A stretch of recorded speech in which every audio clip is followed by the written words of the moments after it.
अंतर्राष्ट्रीय गीता जयंती महोत्सव में उपस्थित हरियाणा के राज्यपाल श्री बंडारू दत्तात्रेय जी, मुख्यमंत्री श्री मनोहर लाल जी, भारत में नेपाल के राजदूत डॉक्टर शंकर प्रसाद शर्मा जी, हरियाणा के शिक्षा मंत्री श्री कुंवरपाल गुर्जर जी,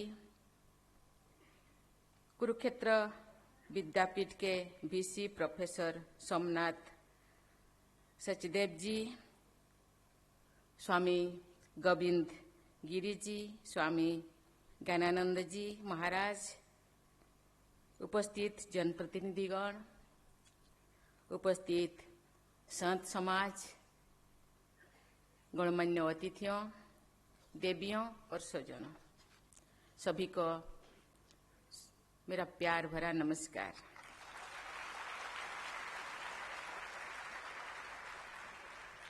कुरुक्षेत्र में अत्यंत पावन ब्रह्म सरोवर के तट पर आयोजित इस अंतर्राष्ट्रीय गीता जयंती महोत्सव में शामिल होकर मुझे आध्यात्मिक आनंद की अनुभूति हो रही है। ये लोकमान्यता मुझे रोमांचित करती है कि इसी क्षेत्र में सरस्वती नदी के तट पर वेदों और पुराणों को लिपिबद्ध किया गया था। इसे मैं भगवान श्री कृष्ण का वरदान मानती हूँ कि राष्ट्रपति के रूप में हरियाणा की अपनी पहली यात्रा को मुझे इस धर्म क्षेत्र से आरंभ करने का अवसर प्राप्त हुआ है। महाभारत के वन पर्व में इस क्षेत्र की तुलना स्वर्ग से की गई है। ये बसंती कुरुक्षेत्र ते बसंती त्रिविष्टपे, अर्थात जो लोग कुरुक्षेत्र में निवास करते हैं वे साक्षात स्वर्ग में बस करते हैं। आजकल सभी देशवासी आजादी का अमृत महोत्सव मना रहे हैं। ये उल्लेखनीय है कि हमारे स्वाधीनता संग्राम के दिशा देने वाला लोकमान्य तिलक और महात्मा गांधी जैसे महानायकों ने जीवन के प्रत्येक क्षेत्र में गीता से मार्गदर्शन प्राप्त किया करते थे। उन्होंने गीता पर अपने अपने टीकाएं भी लिखी है। देवियों और स्वजनों, मुझे बताया गया है कि ये उत्सव वर्ष 2016 से अंतर्राष्ट्रीय स्तर पर मनाया जा रहा है। इस महोत्सव में सौहार्दता के सहयोगी देश नेपाल तथा सहयोगी राज्य मध्य प्रदेश की सरकारों और लोगों की मैं सराहना करती हूँ। मुझे ये जानकर खुशी हो रही है कि कई देशों के राजदूत भी इस महोत्सव में शामिल हो रहे हैं। अनेक देशों के नागरिकों ने इस महोत्सव के कार्यक्रम में भाग लेने के लिए ऑनलाइन रजिस्ट्रेशन करवाए हैं। देश के बाहर भी इस महोत्सव के आयोजन हुई है। अनेक रोचक माध्यमों से गीता के अमर और जीवंत संदेश को देश विदेश में प्रसारित करने के प्रयास की गई है। हरियाणा के राज्यपाल श्री बंडारू दत्तात्रेय जी, मुख्यमंत्री श्री मनोहर लाल जी तथा राज्य सरकार की पूरी टीम को मैं सराहना करती हूँ। लाखों अंत्योदय परिवार के लाभार्थियों के लिए लागू की जा रही मुख्यमंत्री स्वास्थ्य सर्वेक्षण योजना के प्रथम चरण का शुभारंभ करके आज मुझे बहुत संतोष अनुभव हो रहा है।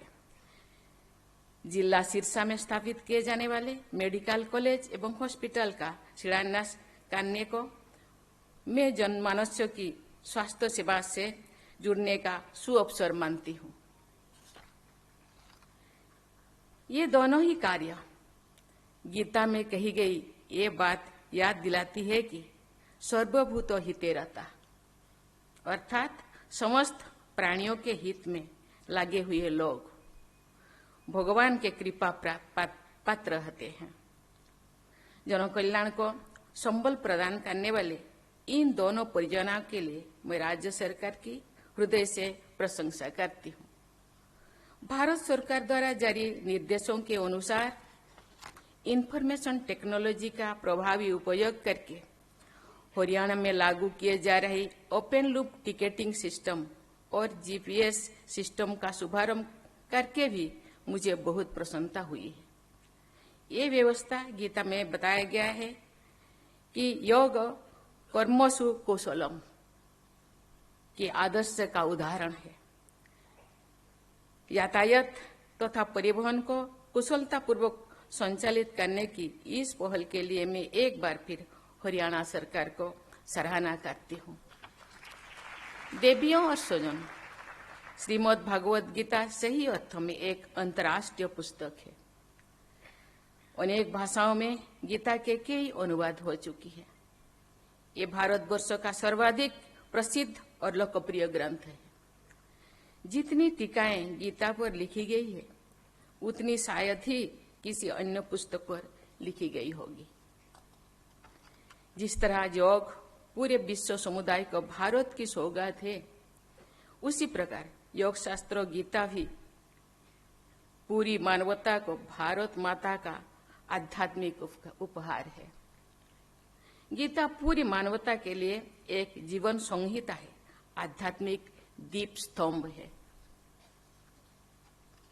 देवियों और स्वजनों, स्वामी विवेकानंद ने आधुनिक युग में श्रेष्ठ भारत की छवि को देश विदेश में स्थापित किया था।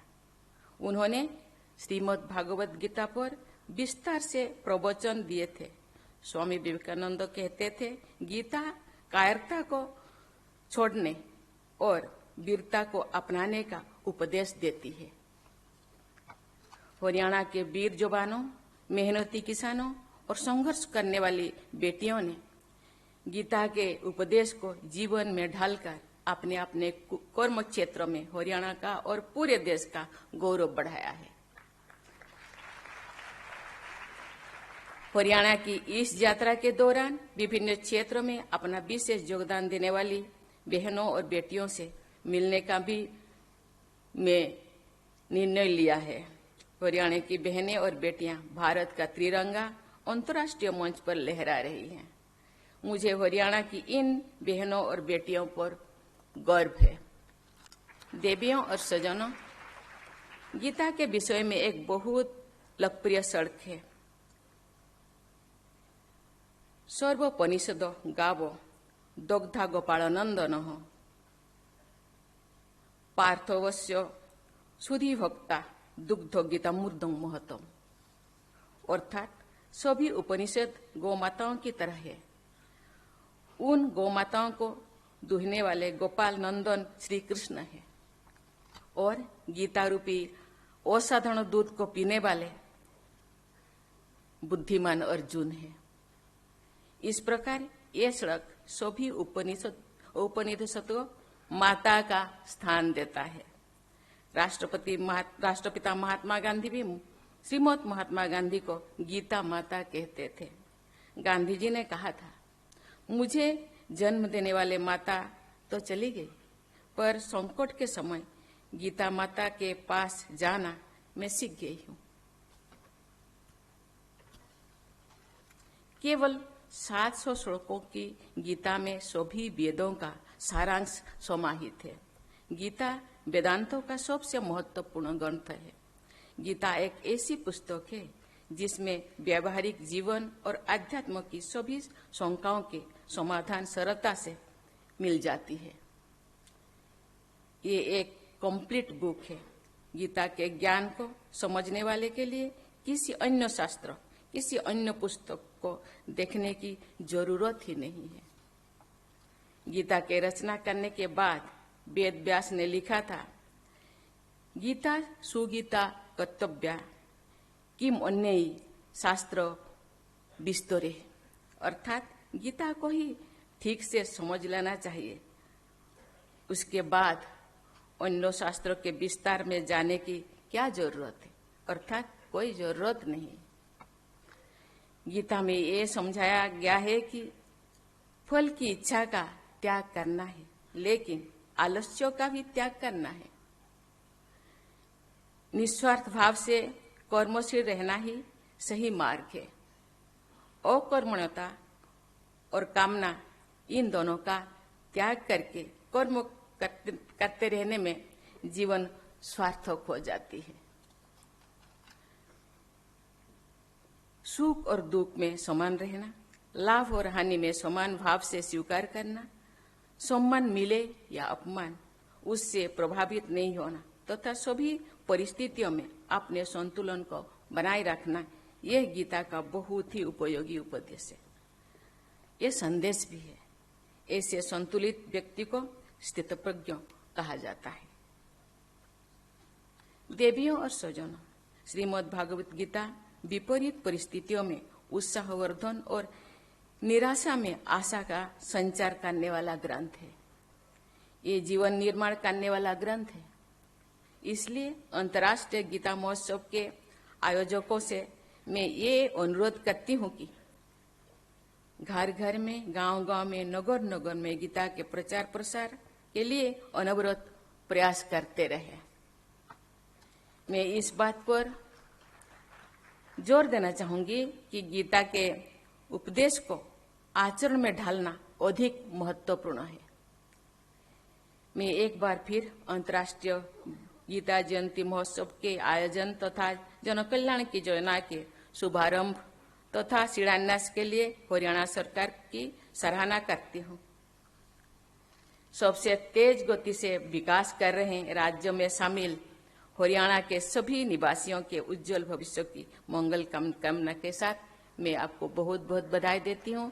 मैं अपनी वाणी को विराम देती हूँ। जय हिंद, जय भारत।